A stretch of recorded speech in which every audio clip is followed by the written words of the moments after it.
What's up, guys? So for today's video I want to talk about Ganondorf. I've been doing a lot of bracket runs with him, kind of practicing him a bit. I think it's about time for me to move on and play some other characters, but it was a fun time trying to learn how this character works, right?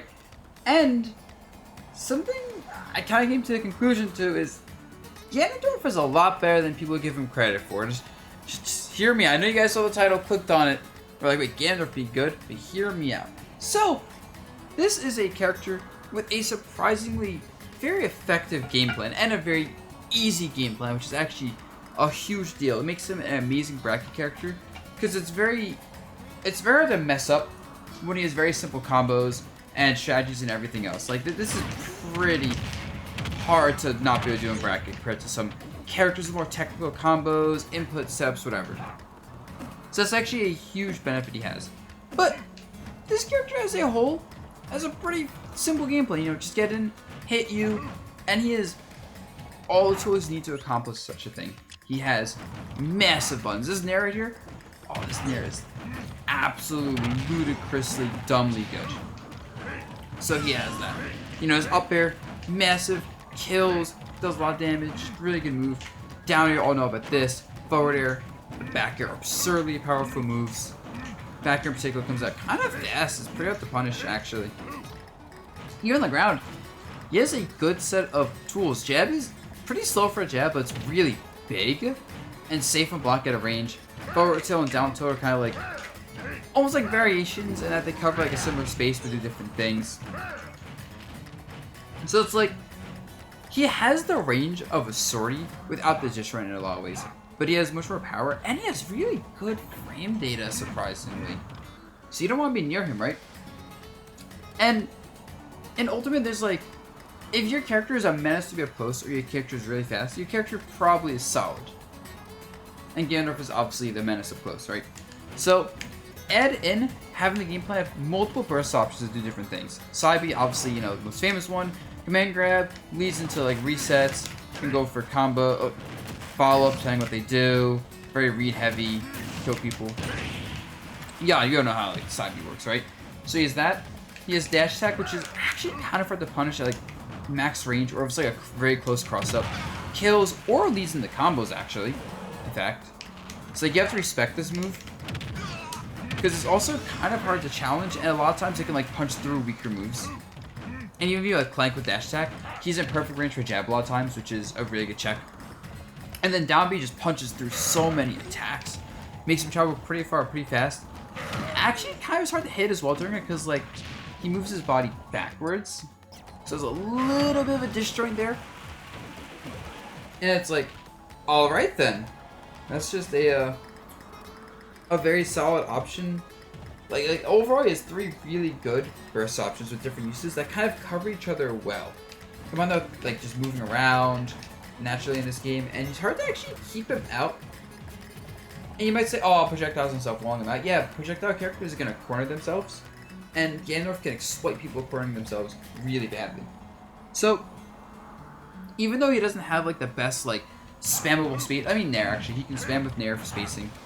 So like, he doesn't have a projectile he has to approach. He's totally fine with that, and because of his weight, he can afford to take risks. His recovery obviously is poor, he's combo food.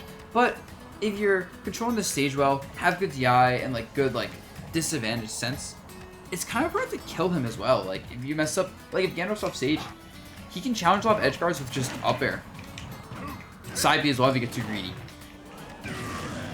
Up B is a massive move that can be hard to challenge. You can obviously take the up B and still go for like a tech check and kill him for it. Sadly, he's too slow in the air to like avoid it a lot of times. Even Falcon is at some points, but Ganondorf especially.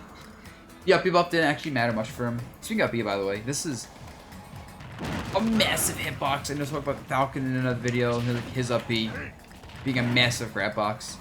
But like, you can do a lot with this up B as a result. For like pressuring people on platform, shielding, catching ledge options, whatever. It's just risky. Yeah, so it's kind of hard to edge guard him sometimes. I mean, with a massive snap on stuff. His up B ledge snap is massive, and when he's holding ledge, he holds it really low, so it's hard to ledge trap him. Now, granted, he has trouble getting off the ledge, but you can't like pressure him just holding here easily. So there's a lot of room for error and just getting caught by things like well, this you mess up to a point where you might just want to back off a lot versus him. If, like, if he's just there at the ledge and you're kind of afraid of messing up, you don't have big hitboxes, it makes a trade that's going to suck for you, right? Now, juggling him pretty easy. Not much to say there. He just has to go to the ledge a lot of times.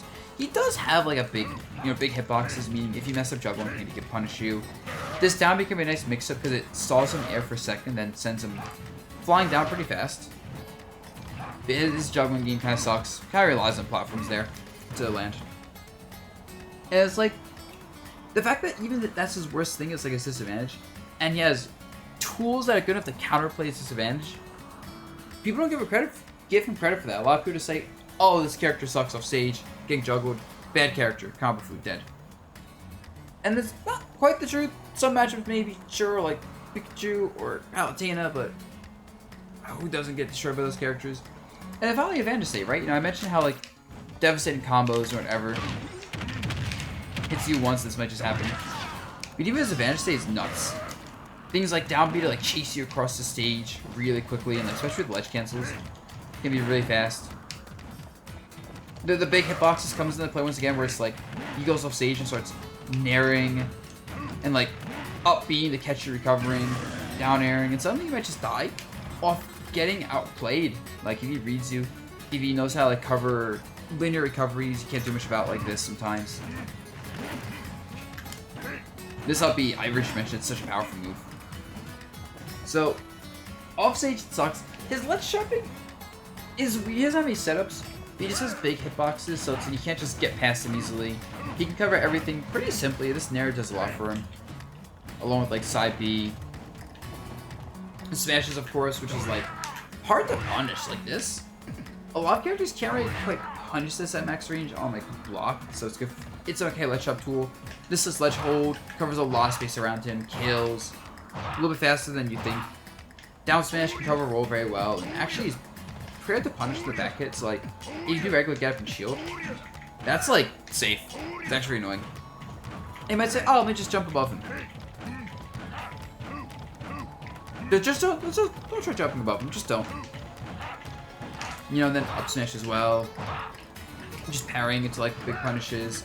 So I look at this character and I'm like, yeah, he has his weaknesses of slow, no projectiles, everything you talked about. But I'm just like, it's a functional game plan, right? It's a very functional game plan that gives me a lot of matchups that aren't even that bad. Like, sure, he has some atrocious matchups. Mimin, Palu, Pikachu.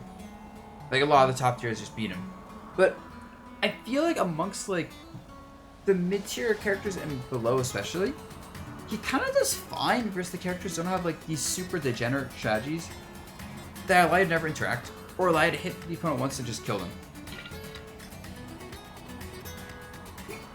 With that said, I think Ganondorf in particular is a very good testament to Ultimate's balance, because despite everything I just said, right, his great game plan, all these things, he's still one of the worst characters in the game. Like, you can easily put him bottom 10. I don't think anyone's arguing he's bottom 10, maybe even bottom 5. It's just, in spite of that, you should look at Ganondorf and go, oh, he's free, because he isn't. You can easily be outplayed by a Ganondorf player and lose. You can easily have a match with a Ganondorf player where you're outplaying them and still lose, actually. He's just that type of character. And the fact that a bottom 5 character is something that you have to worry about in bracket it's pretty awesome. Ultimate's a really well-balanced game, and legit, unless you're playing like Little Mac, I'd say, every character is a threat with a good game plan, and yeah, good enough players can make it work. But Ganondorf especially, I think because of that fear factor, is a lot better than people give him credit for, and it's only held back by the fact that his top tier matchups are atrocious sometimes. And that's it for the video, y'all. Hope you like this kind of more just character analysis idea I thought of. So let me know what you guys think of it, and peace out.